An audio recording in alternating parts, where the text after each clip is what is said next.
3000 সেনা মুক্তিযোদ্ধা সেনা অফিসারকে খুন করা হয়েছে, তার একটা বিচার হওয়া দরকার। ধরেন জেনারেল এরশাদ এক লাল দিঘির ময়দানে 24 জনকে একদিনে গুলি করে মেরেছে 1988-এ, এর একটা বিচার হওয়া দরকার। বেগম খালেদা জিয়ার সময়ে 21শে অগাস্ট গ্রেনেড হামলায় 21 জন তো ওইখানে মারা গেল, তার একটা বিচার হওয়া দরকার। তারপরে যদি ধরে থাকেন এই সরকার, আমাদের সরকারের সময় হ্যাঁ যদি 222 জন বা 242 জন মারা যেয়ে থাকে, তার একটা বিচার হওয়া দরকার। আর এই তত্ত্বাবধায়ক সরকারের সময় যে বিচার বহির্ভূত হত্যা হয়েছে 85 জন, আওয়ামী লীগের নেতাকর্মী মারা গেছে 213 জন, জেলখানায় মারা গেছে 35 জন, 637 জনকে পিটিয়ে কুপিয়ে মবের মাধ্যমে হত্যা করা হয়েছে, বিচারটা করবেন না? সব বিচারই হবে, কিন্তু সব বিচারই হতে হবে, সব বিচারই হবে, শুধু 15 না, 15 বছর না, 55 বছর। আওয়ামী লীগ যেটা করেছে সেটা তো জুলাই আগস্টের কথা বললাম যে 200 বা 1400, কিন্তু 15 বছরে মানে বাংলাদেশকে যেভাবে নির্যাতনের মধ্যে ফালানো হয়েছে সেই বিচার কে করবে? সে বিচার করবে 55 বছরের ইতিহাসে বিচার যে করবে সেই করবে। আমি তো অস্বীকার করি না যে আওয়ামী লীগ কোনো অপরাধ করলে বিচার করা যাবে না, একবারও বলিনি, কিন্তু আপনি শুধু 15 বছরের মধ্যে থাকার চেষ্টা করছেন। আমি জানি আপনারা বয়স কমিয়ে রাখার চেষ্টা করেন, কিন্তু তাই বলে ইতিহাসকে কখনো কমানো যায় না এবং ইতিহাসকে অস্বীকার করা যায় না। সুতরাং আপনাকে 55 বছরের ইতিহাস, আপনাকে 55 বছরের কথা আপনাকে বলতে হবে। আপনি শুধুমাত্র মাঝখান থেকে ডক্টর ইউনূসের 18 মাস বাদ দিবেন, আওয়ামী লীগের 15 বছর ধরবেন, তার আগের আবার 40 বছর ধরবেন না, হবে না। আচ্ছা আপনারা যৌক্তিক নয়। আচ্ছা ঠিক আছে, ধরলাম যে আওয়ামী লীগের 15 বছরের বিচার হবে বা 2 মাসে সব 55 বছরের বিচার হবে, কিন্তু 55 বছরে কি এরকম কোনো ঘটনা ঘটেছে যে ইন্টারনেট বন্ধ করে দিয়ে তারপরে এইভাবে জনতার উপর, আপনি 200ই বলেন, ঠিক আছে আমরা ধরে নিলাম যে সব মিথ্যা, সব প্রতিবেদন মিথ্যে, কিন্তু 200 তো ঠিক আপনার হিসেবে? সব প্রতিবেদন মিথ্যে আমি কিন্তু একদম বলিনি। আমি বলেছি সঠিক সংখ্যাটি নির্ধারণ করার দায়িত্ব ছিল এই অন্তর্বর্তীকালীন সরকারের, তারা সেটা করতে ব্যর্থ হয়েছে। তারা ইচ্ছাকৃতভাবে করেনি, কারণ জানে তারা যদি সঠিকভাবে করত তাহলে হয়তো তারা যে সংখ্যাগুলো বারবার উচ্চারণ করে সেটি তারা ভাবতো তারা ঠিক বলেনি আগে। সুতরাং তারা ইচ্ছাকৃতভাবে এই কাজটি করেনি। এখানেই আমার দুঃখ যে একজন মানুষ কোনো একটা কারণের জন্য রক্ত দিল, একটা কারণের জন্য মানুষ জীবন দিল, মানুষের জীবনের চেয়ে বড় কিছু নেই, কিন্তু তারা যে কারণে জীবনটি দিল সেই উদ্দেশ্য তো সফল হলোই না, বরঞ্চ তারা যে উদ্দেশ্য সফল করতে মারা গেছে তার নামটিও তালিকায় রইল না। এখানে আমার দুঃখ।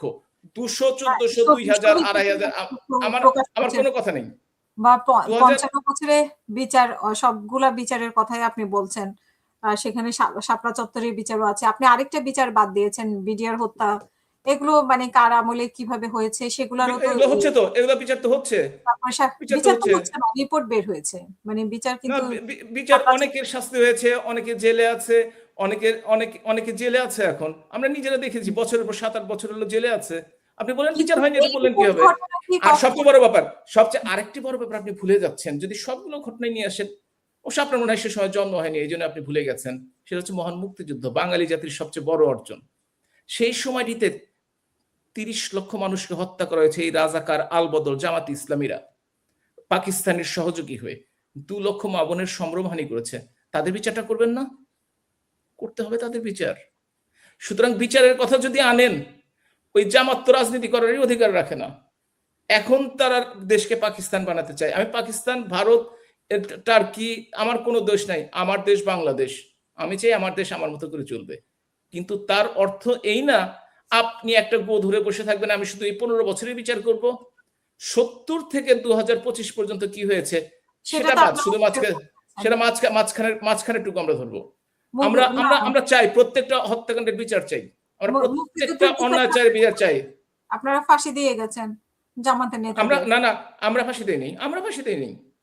তাহলে কে ফাঁসি? বিচারিক আদালতে আইনের মাধ্যমে তাদের ফাঁসি হয়েছে। এই সরকার যদি ফাঁসি দেয় না, আইনের মাধ্যমে যদি কাউকে ফাঁসি দেওয়া হয়, সেই আইন নিয়ে যদি কোনো কথা না উঠে, বুঝতে হবে যে তারা অপরাধ করেছে। আর স্বাধীনতার যুদ্ধে মারা গেছে মানুষ আপনি অস্বীকার করতে পারবেন? সম্ভ্রমহানি হয়েছে, আপনাকে আমি জিজ্ঞেস করছি, অস্বীকার করতে পারবেন? নাকি এটা গায়েবী কেউ এই ধরনের কাজ করে গেছে? আপনারা বিচার করেছেন, সেটার বিচার তো হয়েছে, সেটার বিচার তো আমরা দেখছি না, সেটার বিচার আংশিকভাবে হয়েছে প্রথম থেকে যতটুকু, যদি না ওই সামরিক করতে পারেনি। কারণ হচ্ছে যে ধরেন 75 পরবর্তীতে বঙ্গবন্ধু হত্যাকাণ্ডের পরে সামরিক শাসকরা প্রায় 90 সন পর্যন্ত 15টি বছর সমস্ত আলামত নষ্ট করে দিয়েছে। গোলাম আজমকে পাসপোর্ট দিয়ে বাংলাদেশে দেশে নিয়ে আসছে, গোলাম আজমকে দেশে থাকার নাগরিকত্ব দিয়েছে।